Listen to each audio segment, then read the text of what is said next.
ما یعنی دا نقصان و انصاب پڑھا ولا تحزنوا على نقصان الأضعاف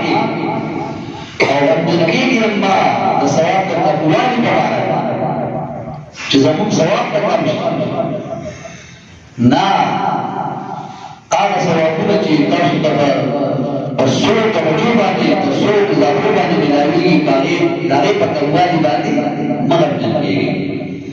وابشروا بالجنه بلا حساب ولا عذاب او بجنت سره زیر واخلي بغیر د حساب او بغیر د عذاب سبحان الله دا سره والخامس او پنځم نمبر بشارت چې د علماء الذين يعلمون الناس الخير دا علماء مبارک دي چې خلق ته د نیکۍ عملونه کوي ويعملون بالعلم او بحول العلم وسره عمل کوي يقال لهم دي علماء عاملين تبعون چې لا تخافوا من اهوال القيامه چې تاسو مېږي دا مسائل د قیامت فانه يجزيكم بما عملتم فانه يقينا شاء يجزيكم بما عملتم چې تاسو ته بدل کوي شي په هغه چې کوم عمل تاسو کړی یو طرف ته علم کړی دی بل طرف ته عمل کړی دی دا غي جزاء تاسو ته الله تعالی جل جلاله ورکړي وابشروا بالجنه لكم او په جنت سره زیر واخلي لكم چې جنت ستاسو لپاره دی ولمن اتبعكم او چې چا ستاسو تابعداري کړې ده ستاسو خبرې باندې دي عمل ستاسو په خبره کړې دي نو دا دې مبارک خوشبختي وي سبحان الله بس شي دې جنت توبه لمن كان ختم عمره بالبشاره بس خوشاله هغه چا لپاره ده چې دا یعنی عمر ختم شي په زیری د مولا جل جلاله سره چې د دوه عمر ختمېدونکي یو بشارت او زیر ورته د رب الجلال طرف نه ملاوي شي وانما تكون البشاره لمن كان مؤمنا محسنا في عمله او بشک دا خبره ولا نه ده چې خوشاله هغه چا لپاره ده چې هغه مؤمن او نیکوکار كان مؤمنا محسنا ثم يجب الإنكار عليه أعمالا فتنزل عليهم الملائكة نتيجة فرشتين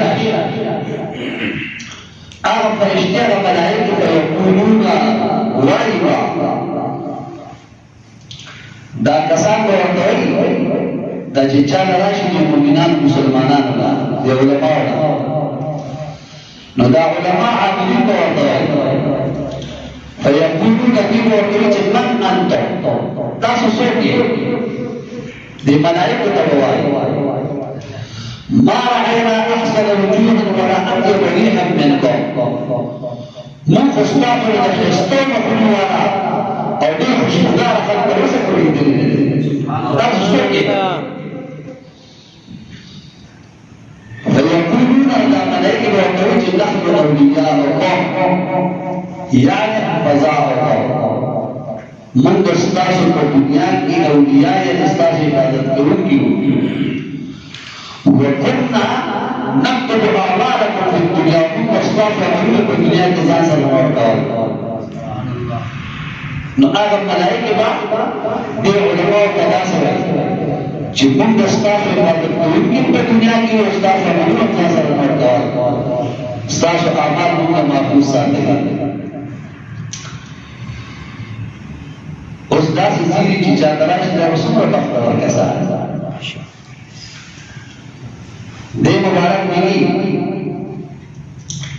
چې فينبغي للعاقل أن ينتبه من دی عاقل سره پکار دی چې د غفلت د خوب نه بیدار شي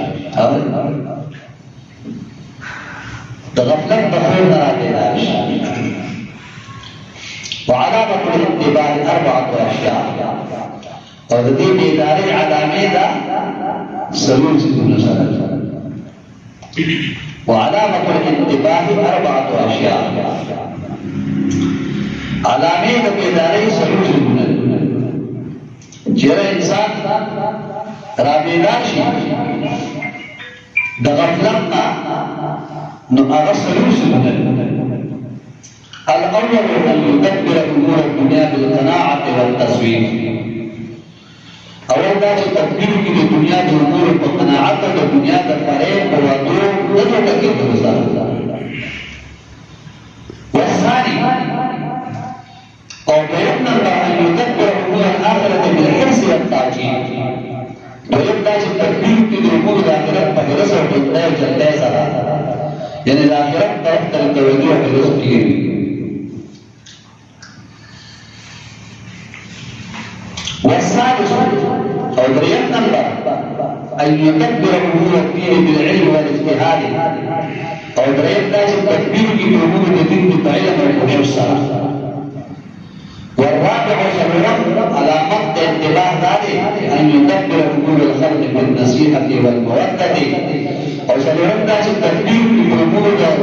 المخلوقات بالنصيحه او دوستي سره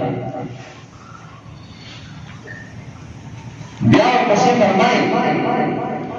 چې ويقال أفضل الناس من فيه 5 خصال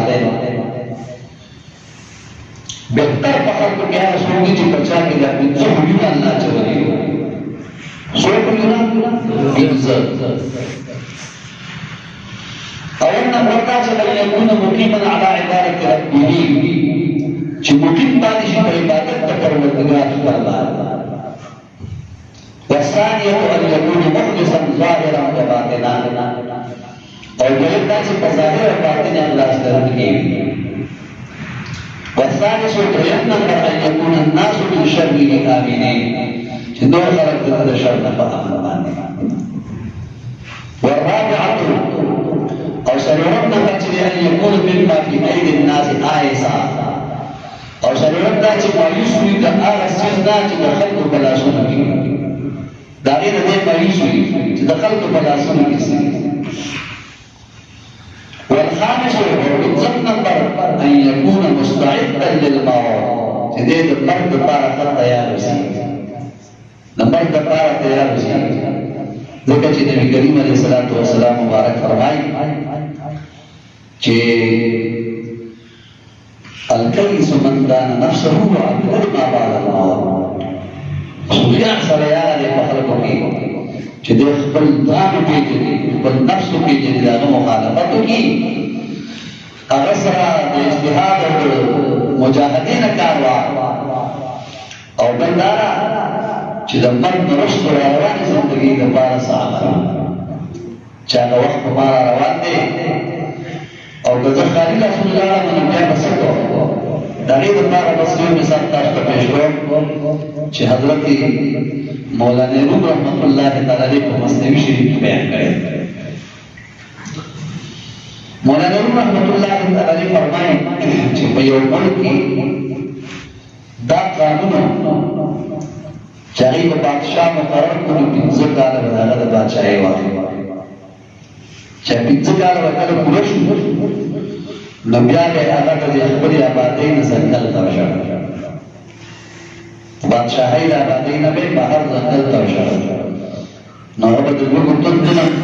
میاشتو یا به ځناور وغاړه د 15 کالو بادشاهي به ورته په سر باندې مړه وخت تېرېدو یو ځل یو کسې بادشاه هغه چې څنګه بادشاه شو سوچ یې وکړو فکر یې وکړو چې دا 15 کاله خو تېر شي دا مخکینو بادشاهانو باندې حال بیا زمان سړی یو بیا بس داسې وکړو چې خفیه کسان یې مقرر پته وي چې څومره پیسې لري څومره میټیریل لري څومره سامان لري څومره مزدوران لري دا به ځان سره واخلي بیا باندې شو کورونه جوړوي او زما د مونږ ګوډ کې لګوي بندې مې کړي جوړ کړو په نوم باندې او د نور اطرافو نه خلک راوستای کې ګاډي لګول اوس دې دا چې خلکو ته پته نشته دی د ځنګل د آباد چې ځنګل آباد کله چې پنځه کاله ګوښ دی ریټایر شي بس خلک راځي مشهوري شي ځنګل چې د ځنګل پر هغه ته په ځان خپل باندې کړو موږ ته موږ لګېدلی بس راغی چې تاسو تاسو دا زما باندې نو چې کله راغی دا هغه بادشاہ شو نو دا مخکني بادشاهان په کوم تکلیف دوه کې شو دی دا تکلیف نه باید پاتې شي وګورئ زموږ خپل کړو او ټول مخکې ځان لا تیارې وکړو چې د دنیا په دې ټول کې آخرت په اړه باندې باندې دا د دنیا د دې چې آخرت تلل شي دا په یو ډول د تکلیف نه معفو وکړي سبحان الله الحمد لله رب العالمین